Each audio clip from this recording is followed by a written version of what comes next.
அனைவருக்கும் வணக்கம். நீங்க பார்த்துட்டு இருக்க இடம் நம்ம ஆவடியில உள்ள பருத்திப்பட்டு என்ற இடத்துல தான் லொக்கேட் ஆயிருக்கு.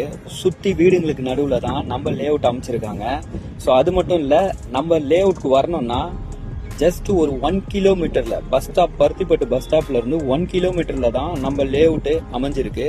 ஸோ அது மட்டும் இல்ல, இந்த இடத்துல பாத்தீங்கன்னா உங்களுக்கு 40 ஃபீட் ரோடு, 33 ஃபீட் ரோட்ல லே அவுட் அமைச்சிருக்காங்க, ரோடு போட்டு கொடுத்துருக்காங்க. ஸோ அது மட்டும் இல்லாம இந்த சரௌண்டிங் பாத்தீங்கன்னா உங்களுக்கு colleges, schools, bus stop, railway ஸ்டேஷன்னு எல்லாமே நியர்பைல இருக்குங்க. ஒரு சென்டர் பாயிண்ட்ல தான் நம்ம லே அவுட் ப்ரமோட் பண்ணியிருக்காங்க. ஸோ இங்கேருந்து SA engineering college, arts and science, saint Peter's college, Veltech engineering college, ஸ்கூல்ஸ்ன்னு பார்த்தீங்கன்னா Velammal academy, Sudarshan school. So இந்த மாதிரி எவ்வளோ ஸ்கூல்ஸு, எல்லா காலேஜஸ்க்கு நடுவில் தான் இந்த லே அவுட் போட்டிருக்காங்க. ஸோ இங்கே வந்து உடனே வீடு கட்டிட்டு வரலாம். ஸோ தேவைப்படுறவங்க ஸ்க்ரீனில் தெரிய நம்பர் கான்டாக்ட் பண்ணிட்டு சைட் விசிட் புக் பண்ணிக்கோங்க. தேங்க்யூ.